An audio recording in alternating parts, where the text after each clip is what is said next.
Bonjour, mon nom est Anders Metzig, je travaille pour Palmédical. Dans les minutes qui suivent, je vais vous faire une courte présentation du système MyOS. Je vais commencer par vous décrire les différents composants qui constituent le système MyOS, leur installation et leur mise en marche. Puis je vous montrerai comment on utilise le système MyOS, comment changer le MyOS Filter et le MyOS Reflector et comment déconnecter le MyOS Controller. Enfin, je vous donnerai quelques instructions de sécurité. Cette vidéo ne remplacera pas la présentation en face à face qui vous sera faite également et qui est obligatoire dans certains pays. De la même façon, cela ne remplacera pas le manuel d'instructions détaillé qui est fourni avec chaque produit. Cette vidéo a pour but de vous aider pour votre formation interne. Nous allons commencer par le MyOS Filter. Le MyOS Filter retient les bactéries et les virus et protège les éléments du système respiratoire placés en amont du MyOS Filter vis-à-vis de la contamination venue du patient. Associé au MyOS Reflector, le MyOS Filter est un échangeur de chaleur et d'humidité très efficace qui humidifie et réchauffe de façon optimale les gaz de ventilation du patient. Le MyOS Filter a des connexions ISO et peut aussi s'utiliser seul comme filtre échangeur de chaleur et d'humidité dans un circuit classique de ventilation. Avant utilisation, le filtre est testé sur le circuit de ventilation en place. Le second élément du système MyOS est le MyOS Reflector.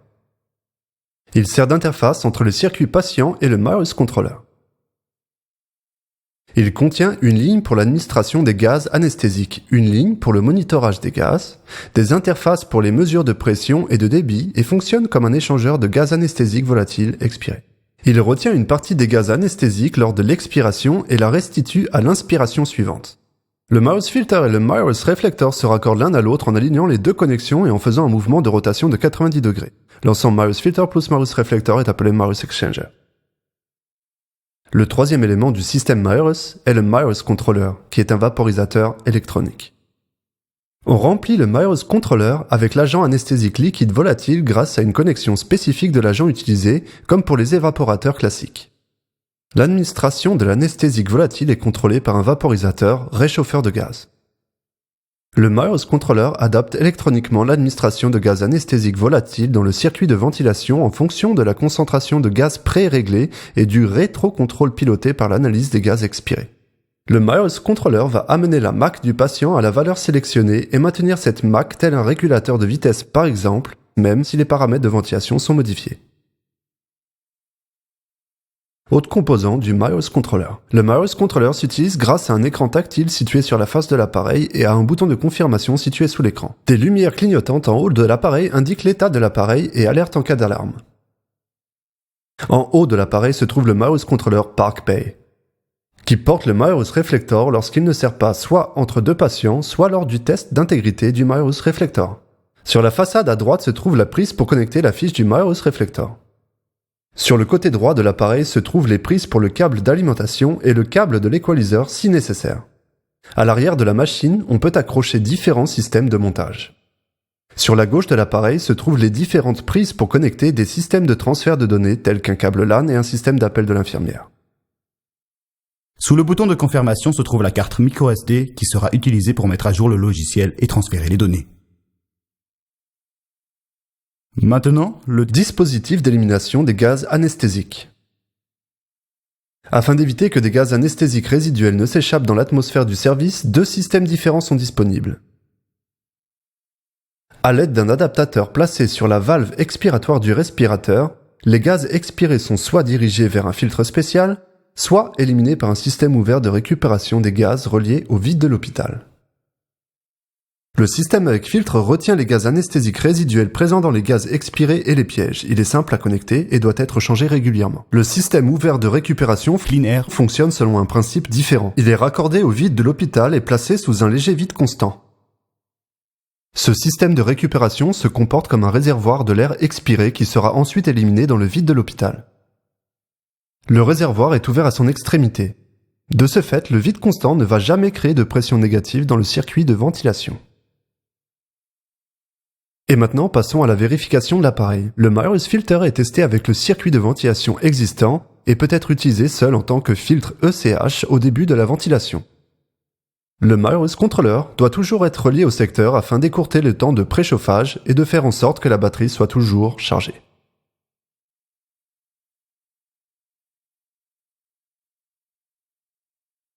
Retirez le Maerus Reflector de son emballage et raccordez le câble au contrôleur sur la prise prévue à cet effet.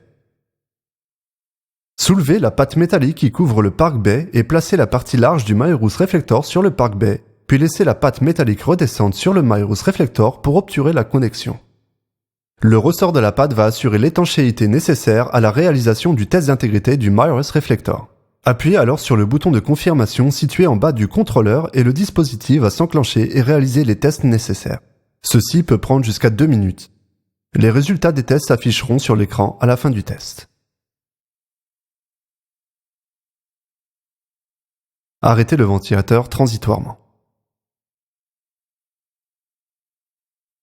Retirez le Maerus Reflector du Park Bay. Et le connecter entre le Maerus Filter et la pièce en Y.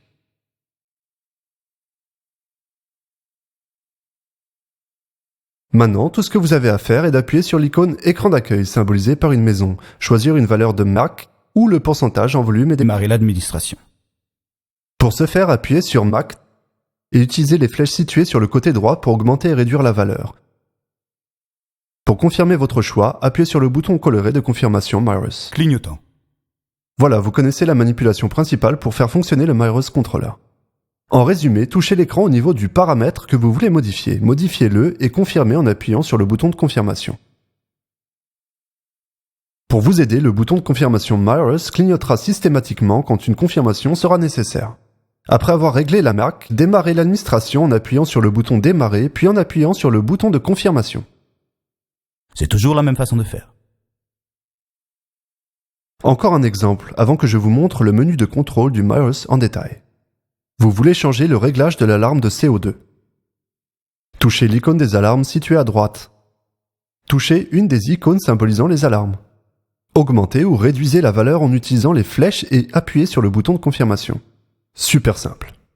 Voyons maintenant en détail le menu de contrôle du Maerus Controller. À gauche de l'écran, vous trouverez les informations relatives à la durée de vie restante du Maerus Reflector. Le niveau De remplissage du Maerus Controller, si le test de démarrage a été réussi, si le Maerus Controller est branché sur le secteur ou s'il est sur batterie. Vous trouverez en haut de l'écran l'image animée d'un poumon, une ligne qui parcourt le haut de l'écran Et le symbole animé de course contrôle indiquant si le Maerus Controller administre du gaz anesthésique ou non. À droite se trouvent différentes icônes représentant différents réglages.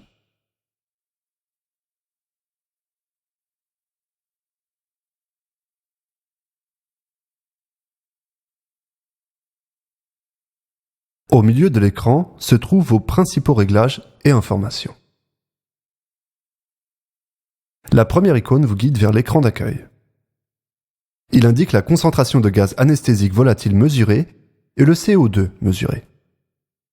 Au centre se trouve le réglage de la MAC ou du pourcentage en volume. À droite, vous trouverez les flèches pour modifier les paramètres et en dessous les boutons de démarrage, pause et arrêt. Après cela, à gauche se trouve un schéma qui montre si et à quelle vitesse la concentration préréglée est atteinte. La ligne du dessus indique 100% de valeur réglée et la barre jaune montre le niveau déjà atteint. La seconde icône permet, elle, de renseigner l'âge du patient, sa taille, son poids et son sexe. Ces réglages sont importants, l'âge en particulier pour calculer certaines données comme la MAC par exemple. La marche à suivre est toujours la même. Touchez l'écran, modifiez le paramètre, confirmez avec le bouton de confirmation Maerus. La troisième icône vous dirige vers un graphe qui montre la courbe d'évolution de la concentration de gaz anesthésique volatile mesurée. En dessous, vous pouvez choisir la vitesse d'induction lente, moyenne, rapide. La quatrième icône donne accès à une vision globale des paramètres mesurés. On peut suivre la courbe de CO2 et les paramètres de ventilation tels que fréquence, rapport I sur E, pression ou volume. La cinquième icône montre les réglages des alarmes de CO2, de concentration en gaz anesthésique volatile, le temps d'apnée toléré et le niveau sonore maximum. La sixième icône contient à son tour 4 icônes. Avec l'icône la plus à gauche, vous pouvez ouvrir l'orifice de remplissage du Maerus Controller et le remplir de gaz anesthésique volatile. C'est ici que vous pouvez contrôler le niveau de remplissage du Myers Controller à tout moment. En pressant et confirmant le bouton de l'orifice de remplissage, celui-ci s'ouvre. Le Myers Controller peut alors être rempli avec l'anesthésique volatile liquide à l'aide du détrompeur placé entre la bouteille et l'orifice. À la fin, refermez simplement l'orifice et l'administration redémarrera automatiquement. Avec l'icône suivante, vous pouvez changer la langue des menus ou changer l'unité de mesure du CO2. L'icône suivante vous permet de changer le fuseau horaire.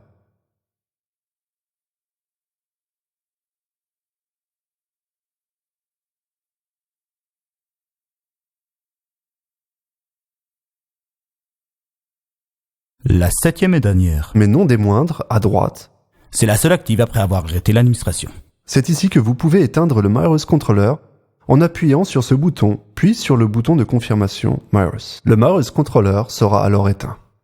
Je vais maintenant vous montrer comment remplir le Myers Controller et comment changer le Myers Filter et le Myers Reflector. Remplir le Myers Controller avec l'anesthésique volatile liquide.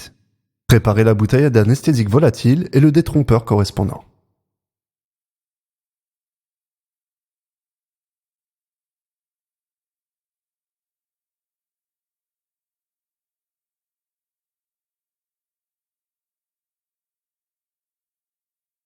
Touchez l'icône illustrée par la clé anglaise, la pendule et la bouteille. Et choisissez l'icône portant la bouteille si elle n'est pas déjà activée. Touchez le bouton de remplissage et appuyez sur le bouton de confirmation. L'orifice s'ouvre et l'administration est automatiquement suspendue. Le Myers Controller peut alors être rempli avec l'anesthésique volatile. L'opération peut prendre quelques minutes, le temps que les pressions s'équilibrent. Refermez l'orifice et l'administration redémarrera automatiquement lorsque la procédure de remplissage sera terminée. Changez le Myers Filter. Merci de noter que l'ouverture du circuit de ventilation peut entraîner une chute de la pression dans les voies aériennes du patient et peut avoir un effet délétère sur celui-ci.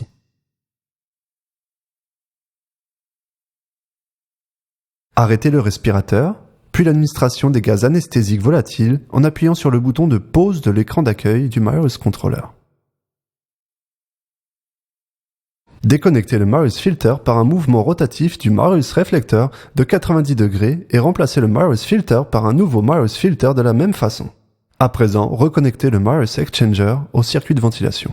Redémarrez l'administration et la ventilation. Changez le Myers Reflector. Merci de noter que l'ouverture du circuit de ventilation peut entraîner une chute de la pression dans les voies aériennes du patient et peut avoir un effet délétère sur celui-ci. Arrêtez le respirateur, puis l'administration des gaz anesthésiques volatiles en appuyant sur le bouton pause de l'écran d'accueil du Myers Controller. Déconnectez le Myers Reflector du Myers Filter par un mouvement tournant de 90 degrés et déconnectez le câble du Reflector du Myers Controller.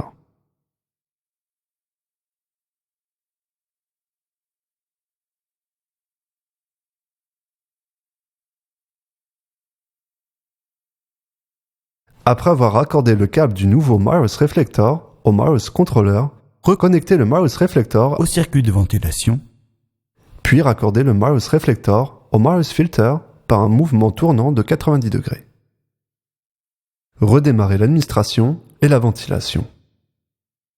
Pour éteindre le système Myers et déconnecter le patient du système, procédez comme suit. arrêtez l'administration. Choisir l'icône d'arrêt du Myers et confirmez votre choix. L'appareil s'éteint alors.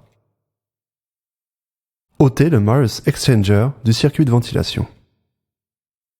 Déconnectez le Myers Filter du Myers Reflector par un mouvement tournant de 90 degrés. Si vous voulez continuer à utiliser le Myers Filter, reconnectez-le au circuit de ventilation et redémarrez la ventilation. Si vous souhaitez utiliser le Myers Reflector plus tard, placez-le sur le Park Bay du Myers Controller.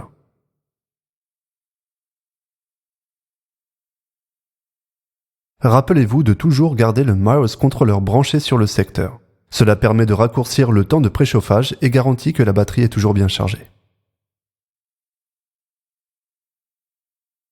Maintenant, quelques instructions de sécurité très importantes. Chaque utilisation, traitement et modification de traitement réalisé avec le système MARUS doit se faire avec l'accord d'un médecin. Le système MARUS ne peut être utilisé que chez des patients intubés et connectés à un ventilateur doté d'un mode de ventilation de sécurité. Les patients doivent avoir un volume courant d'au moins 300 ml. Ne pas utiliser le système MARUS avec un dispositif actif d'humidification. S'il est utilisé avec un ventilateur d'anesthésie classique, le système MARUS ne doit pas être utilisé en bas débit de gaz frais. Utilisez un débit de gaz frais égal à 1,5 fois le volume minute. Si l'agent anesthésique volatile liquide est renversé, aérez la pièce et quittez le lieu où le produit a été renversé le temps que son évaporation soit totale. La durée d'utilisation du MARUS Reflector est de 7 jours maximum. Le MARUS Filter doit être changé toutes les 24 heures en cas de nébulisation de médicaments sous forme liquide et toutes les 48 heures en l'absence de nébulisation. Cette vidéo est là pour vous aider. Néanmoins, elle ne saurait remplacer le mode d'emploi détaillé fourni avec l'appareil. Nous vous remercions de lire et de suivre les instructions d'utilisation fournies avec les produits qui constituent le système MARUS. L'utilisation du MARUS System est sous la responsabilité de son utilisateur. Je vous souhaite beaucoup de succès avec le MARUS System et vous invite à visiter notre site internet à www.pal.com.